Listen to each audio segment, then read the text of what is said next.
So hello everyone, आज की video में हम सेक्टर एनालिसिस के बारे में बात करेंगे और समझने की कोशिश करेंगे कि अलग अलग सेक्टर में कैसे मूवमेंट आए थे इस वीक। इस आने वाले वीक में क्या क्या हो सकता है, इसके बारे में हम इस वीडियो में बात करेंगे। इसमें हम Nifty, bank Nifty, Nifty auto, Nifty IT, ये कुछ सेलेक्टेड सेक्टर्स हैं, बारे में हम बात करेंगे। तो मैं आगे बढ़ने से पहले मैं आपको बता दूं कि कंपनियों के रिजल्ट आने चालू हो गए, क्वार्टरली रिजल्ट आने चालू हो गए और इस वीक ऑलमोस्ट 570 कंपनीज का रिजल्ट आएगा। बट उनमें से जो मेन कंपनीज है, जो मेरे के अकॉर्डिंग लगता है, मैंने उनकी लिस्ट आपको दिखा दी है। अगर आपको कैलेंडर में जाके देखना है तो मैं लिंक डिस्क्रिप्शन में दे दूंगा, आप वहां से जाके देख सकते हो। तो सबसे पहले हम मंथली चार्ट में चलेंगे निफ्टी के। अगर आप लास्ट 2-3 मंथ से कंपेयर करोगे तो इस मंथ बहुत ही अच्छी खासी बाइंग देखने को मिली है। इस लास्ट वीक में हमें सेलिंग भी देखने को मिली है। क्या हम ऐसा भी बोल सकते हैं कि इस लास्ट वीक में प्रॉफिट बुकिंग आई हो। हम वीकली के टाइम फ्रेम में चलते हैं। वीकली के टाइम फ्रेम पे ये एक ऑल टाइम हाई का सप्लाई जोन है। मैं एक बार ये जो सारी मार्किंग वो दिखाता हूँ। ये ऑल टाइम हाई का सप्लाई जोन है, वीकली का सप्लाई जोन यहाँ पर ये बना हुआ है और प्राइस वहाँ से रिजेक्शन ले रही है।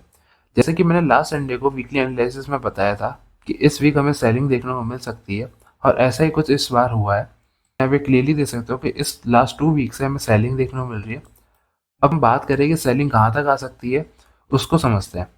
सबसे पहले हम डेली टाइम फ्रेम पे चलते हैं। डेली टाइम फ्रेम पे आप देख रहे हो कि अभी निफ्टी ऑलमोस्ट साइडवेज ही है। डेली के टाइम फ्रेम पे आप देख सकते हो कि निफ्टी ऑलमोस्ट एक रेंज के अंदर अटकी हुई है और मुझे लग रहा है कि ये रेंज अब ब्रेक डाउन देने जा रहा है। और अगर निफ्टी यहाँ से ब्रेक करती है तो मे बी ये जो लेवल है मेरे लिए ये सबसे इंपॉर्टेंट लेवल है, क्योंकि इसने इस प्रीवियस हाई को ब्रेक किया है और इनके साथ साथ इन प्रीवियस हाई को भी ब्रेक किया है। सो मेरे लिए ये लेवल इंपॉर्टेंट है। हाँ, अब यहाँ पे मेरे को 75 मिनट्स का भी यहाँ पे डिमांड जोन है, ये भी काम कर सकता है। बट उस टाइम में मार्केट के सेंटिमेंट क्या बोलते हैं या मार्केट का कंफर्मेशन कैसा देती है, उस अकॉर्डिंग हमें यहाँ से बाइंग देखने को मिल सकती है। बट मेरा व्यू इस पे ही रहेगा, इस 125 मिनट के डिमांड जोन पे रहेगा, क्योंकि बाद गैप अप हुआ है और जिस डिमांड जोन में गैप अप होता है वो जोन बहुत ज़्यादा स्ट्रांग होता है। और मे बी ऐसा भी हो सकता है कि निफ्टी इस गैप को फिल करने है और उसके बाद आपको एक अप मूव देखने को मिले, या फिर नीचे जो वीकली का डिमांड जोन है, जो कि मैंने लास्ट वीडियो में बताया था, इस वीकली के डिमांड जोन तक प्राइस आए और उसके बाद आपको कुछ अच्छा खासा अप मूव देखने को मिले, क्योंकि उधर यहाँ पे ट्रेंड लाइन का भी सपोर्ट है, वीकली का डिमांड जोन भी है और यहाँ पे बायस का सेंटीमेंट्स भी स्ट्रांग है।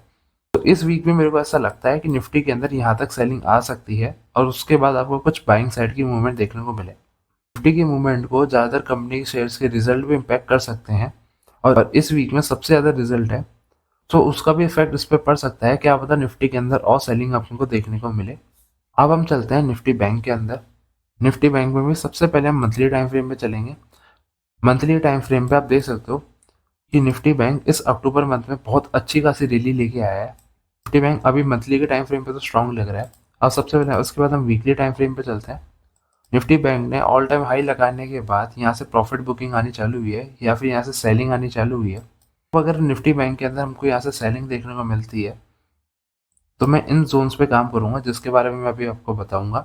इन जोन्स ने ऑल टाइम हाई तक प्राइस को पहुंचाया है और साथ में जो प्रीवियस हाई है इनको ब्रेक किया है। सो मेरा डिमांड जोन का हमेशा एक ही रूल रहता है कि उस लेवल को फाइंड आउट करो जिसने प्रीवियस हाई और अच्छे खासे हाई को ब्रेक किया हो, या फिर उस जोन ने किसी ऑल टाइम हाई तक उस शेयर को पहुंचाया हो, तो वो जोन के काम करने की पॉसिबिलिटी ज़्यादा हो जाती है। इधर भी मेरे को यही दिख रहा है।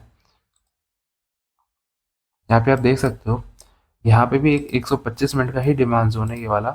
मैं 125 मिनट पे चलता हूँ। 125 मिनट का डिमांड जोन है जो गैप अप के साथ है। अगर हमें निफ्टी के साथ बैंक निफ्टी अगर हमें बैंक निफ्टी के साथ निफ्टी में भी इस जोन में प्राइस दिखती है, यही सेम लेवल आपको निफ्टी के अंदर भी दिख रहा है। सो अगर ऐसा हो सकता है कि ये दोनों सेक्टर एक साथ इस डिमांड जोन के अंदर आए तो आपको ऊपर की तरफ एक अच्छी खासी रैली देखने को मिल सकती है। हालांकि ऐसा नहीं है कि मैं जैसा बोल रहा हूँ वैसा हो, बट ये कुछ लेवल्स है जहाँ पे बायस अपने स्ट्रेंथ को शो कर रहे हैं और अभी सेंटीमेंट्स भी बाइंग साइड का ही है, बुलिश ही है। तो मैं बुलिश के अकॉर्डिंग, ट्रेंड के अकॉर्डिंग इन शेयर के बारे में बता रहा हूँ। जैसे कि आप देख रहे हो, पीछे 125 मिनट का ये डिमांड जोन था, यहाँ से प्राइस इसका सपोर्ट लेके हाई लगाई है। तो मे भी ऐसा हो सकता है कि अब ये जो मोमेंटम कम हुआ है बैंक निफ्टी के अंदर, ये मोमेंटम आपको फिर से आता हुआ देखने को मिले। सो मेरा बैंक निफ्टी में भी यही पॉइंट ऑफ व्यू है कि इस वीक भी हमें सेलिंग देखने को मिल सकती है। हालांकि आप मेरे बताए हुए लेवल्स पे बाय सेल बिल्कुल भी मत करिएगा, क्योंकि मैं कोई प्रोफेशनल एडवाइजर नहीं हूँ। सो मेरा व्यू आपको सिर्फ इतना बताना है कि डिमांड सप्लाई यहाँ पे कहाँ पे बने हुए हैं और मार्केट का सेंटिमेंट क्या बोल रहा है। या मार्केट का जो प्राइस एक्शन है वो क्या बोल रहा है। अब मेरे बताए हुए लेवल पे बिल्कुल भी मत बाय करिएगा, क्योंकि मैं कोई प्रोफेशनल एडवाइज़र नहीं हूँ, ना ही मैं सेबी रजिस्टर्ड हूँ। अब अगर हम नेक्स्ट सेक्टर में चलें, वो है निफ्टी आईटी। तो सबसे पहले हम निफ्टी आईटी के अंदर मंथली टाइम फ्रेम में चलते हैं। इस मंथ में भी हमें आईटी के अंदर भी बहुत अच्छी खासी बाइंग देखने को मिली। हालांकि एक ट्रेंड लाइन बन रही है जो स्ट्रेट नीचे बनते हुए आ रही है, और अभी प्राइस वहीं से रिजेक्शन लेना चालू करी है। अब हम वीकली टाइम फ्रेम पे शिफ्ट होते हैं। सो आईटी में इस वीकली के डिमांड जोन के बाद बाइंग आना तो चालू हो चुकी है। सेंटिमेंट्स भी बाइंग साइड के लग रहे हैं। आईटी सेक्टर थोड़ा स्ट्रेंथ तो शो कर रही है, बट जैसे कि आपको पता है कि ट्रम्प अभी कुछ भी कर सकता है, और अभी जो आईटी सेक्टर है वो प्रॉपर्ली न्यूज़ पर डिपेंड हो चुकी है। अमेरिका की जो भी न्यूज़ आती है अच्छी हो तो आईटी सेक्टर के अंदर आपको एक अच्छा मूवमेंट देखने को मिल सकता है, और वहीं अगर बुरी हो तो आपको यहाँ से सेलिंग भी और खासी अच्छी खासी देखने को मिल सकती है। सो अगर हम डेली टाइम फ्रेम पे चलते हैं, डेली टाइम फ्रेम पे जो डेली का डिमांड जोन था ये तो टेस्टेड हो चुका है। हालांकि प्राइस अभी डेली की सप्लाई जोन से ब्रेक होते हुए आ रही है।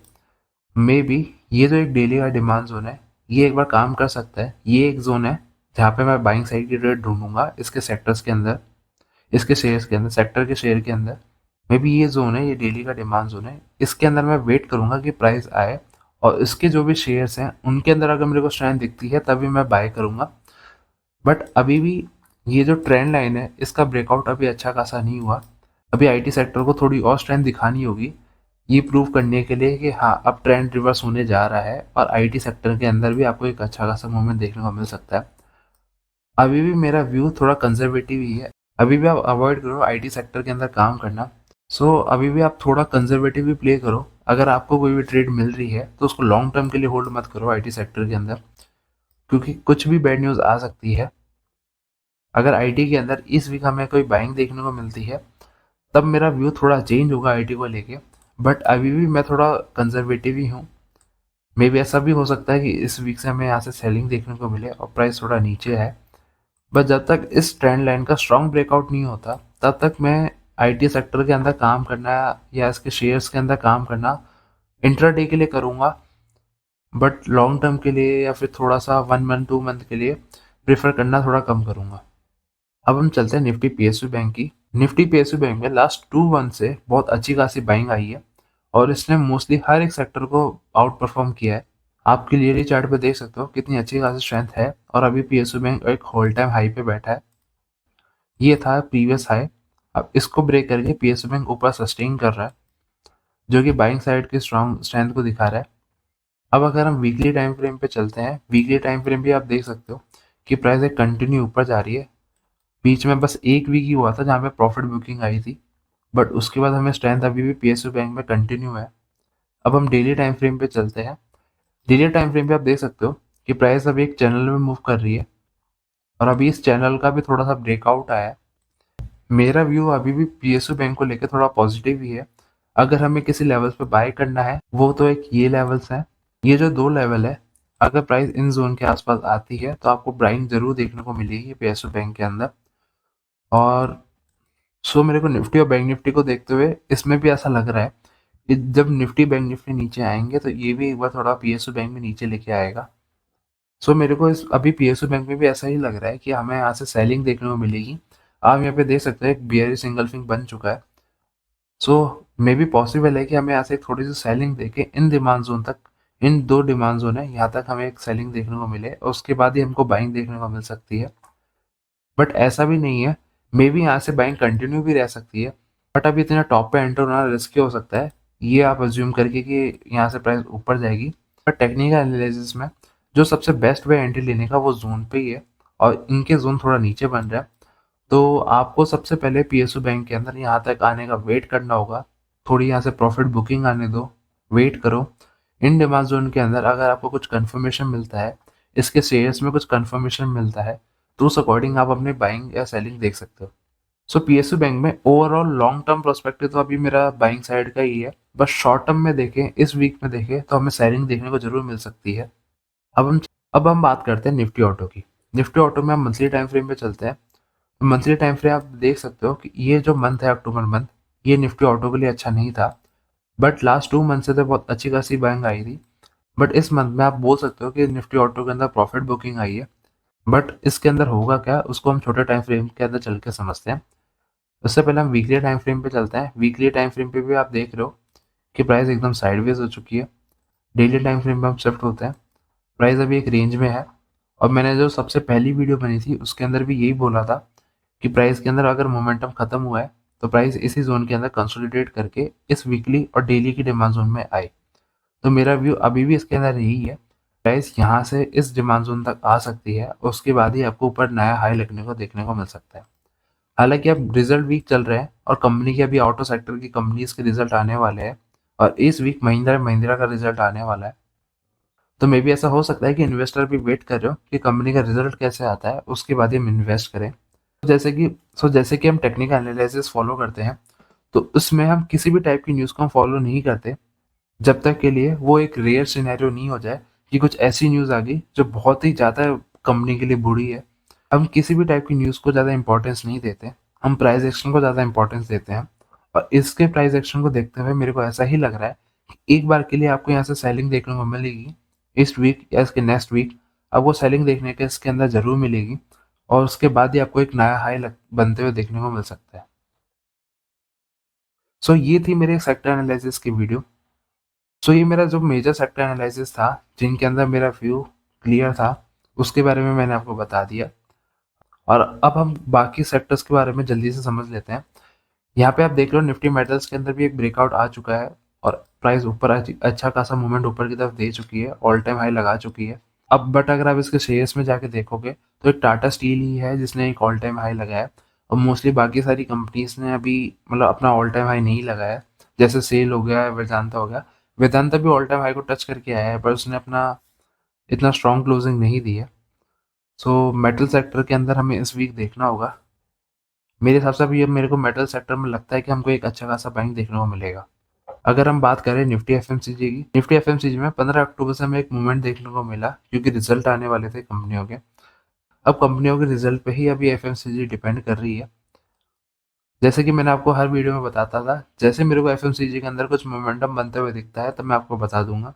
और अभी मेरे को कुछ ऐसा ही लग रहा है कि एफएमसीजी के अंदर थोड़ा मोमेंटम बिल्डअप हुआ है, बट जब तक ये इस बॉक्स को ब्रेक नहीं करती तब तक मैं आपको कोई स्ट्रॉन्ग व्यू नहीं दूंगा कि एफएमसीजी के अंदर आपको शेयर्स के अंदर देखना चाहिए कि कुछ मूवमेंट आ सकता है कि नहीं आ सकता।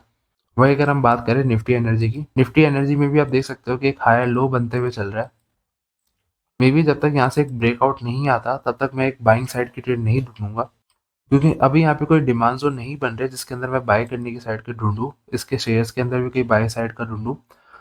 जब तक हमें एक ब्रेकआउट नहीं दिखता तब तक अभी हम एनर्जी के सेक्टर को भी थोड़ा साइड में ही रखेंगे।